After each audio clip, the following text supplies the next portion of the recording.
makanya dulu kan ada sebutan nih, netizen Indonesia tuh keren banget lah. Ada yang namanya Belanda Depok gitu, Belanda hitam. Itu Belanda yang paling ganas tuh. Jadi kalau Belanda, ya namanya pengkhianat ya, orang Melayu tapi ngehajar orang Melayu juga, namanya Belanda Depok. Sekarang ada lagi Yaman Pesek. Aduh, astagfirullahaladzim. Tapi bener juga sih, emang Yaman nggak ada yang mancung emang. Budak-budak ini pesek semua, sampai kotak-kotaknya pesek. Bodoh amat lah. Itulah rakyat, pala lu bau menyan. Akhirnya apa, dia menyuruh orang kayak gitu kan, ntar sama, ntar kasusnya kayak di Ketapang, kayak di Ambon, kayak di mana apa segala macam, mau ribut lagi, mau itu lagi. Udahlah, mending kita, kalau gue sih, mending gue sih ngikutin Gus Puat CS. Ya udah, ini pemerintah yang nangani sendiri. Ada tim negosiator dari pemerintah, ada ini apa segala macam. Jadi ada win-win solution. Jadi Assalamualaikum warahmatullahi wabarakatuh. WhatsApp para maleser internasional.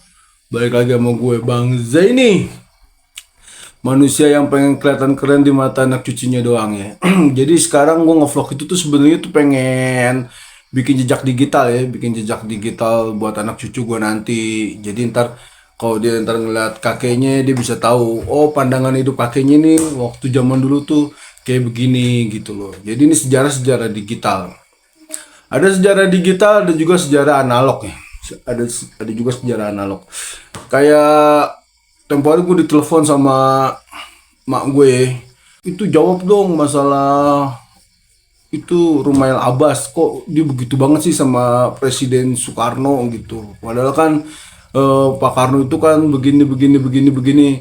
Dari sejarah ya di SD mama ngedengerinnya tuh Pak Karno nih gini. Yeah. Ya dia memframing sejarah itu berdasarkan history. Jadi kalau bahasa Inggris itu ya his itu kan artinya dia lelaki, story itu ceritanya dia, cerita versinya dia sendiri gitu. Jadi kan nggak ngelihat gimana Pak Karno itu ngebelain umat ya, terutama umat Islamnya di Indonesia, terus bangsanya di Indonesia ya. Dia tahu nih bakalan nih di depan nih ntar bangsa gue nih bakalan dijajah yang sama yang namanya uang kertas gitu. Karena uang kertas ini, jadi waktu itu Pak Karno sama John F. Kennedy itu bikin kesepakatan gitu. Boleh bikin uang kertas, tapi syaratnya satu, uang ini mesti bisa ditukar sama emas gitu. Makanya kan di situ dulu kan ada 1 perak, 2 perak ya. 1 perak tuh artinya ya, mungkin ya itu 1 gram perak kayak gitu. Ternyata kesepakatan itu tuh ditentang sama orang-orang Yahudi. Jadi John F. Kennedy akhirnya tuh dibunuh, ditembak ya di sono. Pak Karno dibom di Cikini. Cuma karena Pak Karno itu keren, akhirnya dia nggak meninggal Pak Karno.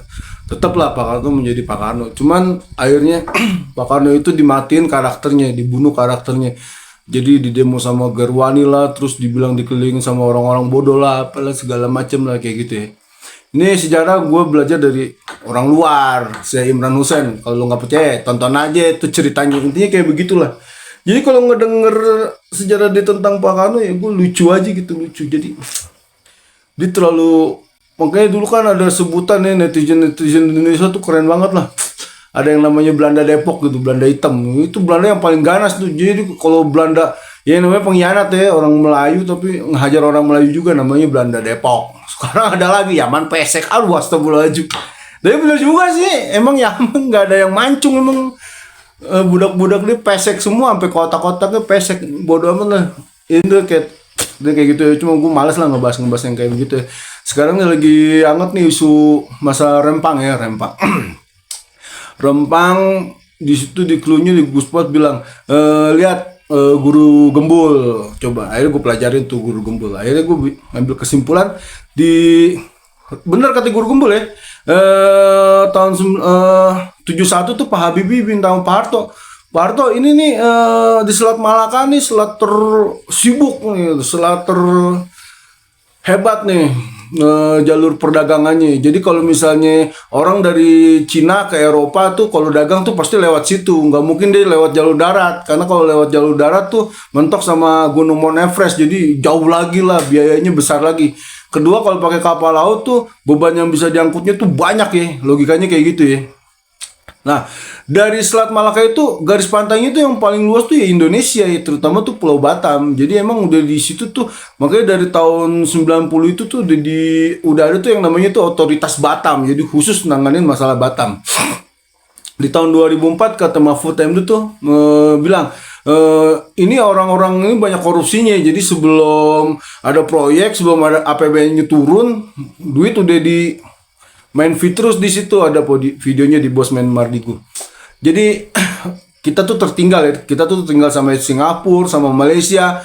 Nanti mungkin juga nih kita bisa ketinggalan sama Thailand. Kalau Thailand keren tuh bikin sodetan aja. Jadi ntar ada jalur tol tuh ntar. Jadi nggak lewat Selat Malaka lagi. Ntar Singapura tuh bakal mampus tuh. Jadi orang ntar semuanya lewat Thailand semua tuh. Jadi mau lewat Thailand bisa kayak begitu. Bisa aja sih.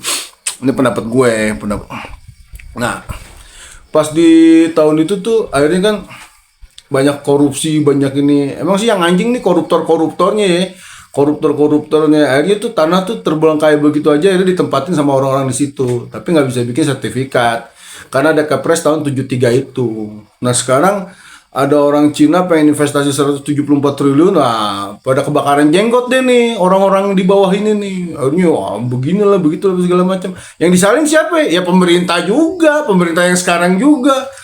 Jokowi lagi, dah ada deh tuh datang tuh pahlawan kesiangan tuh, namanya ya itu deh tuh klan-klannya, tuh Balawi, wah kita ngebela rakyat, pala lu bau menyan, akhirnya apa dia menyuruh orang kayak gitu kan ntar kasusnya kayak di Ketapang, kayak di Ambon, kayak di mana segala macam, mau ribut lagi, mau itu lagi, udahlah mending kita kalau gue sih. Bilang gue sih ngikutin Gus Puat CS. Ya udah ini pemerintah yang nanganin sendiri. Ada tim negosiator dari pemerintah, ada ini apa segala macam. Jadi ada win-win solution. Jadi rakyat sono menang, pemerintah menang. Udah yang namanya provokator singkirin. Selepet, pakai apa kayak gitu. Itu menurut gue, pandangan gue sebagai Zaini. Ya udah gitu aja deh. Untuk kasus Rempang, ntar gue lanjutin lagi ke vlog gue yang selanjutnya.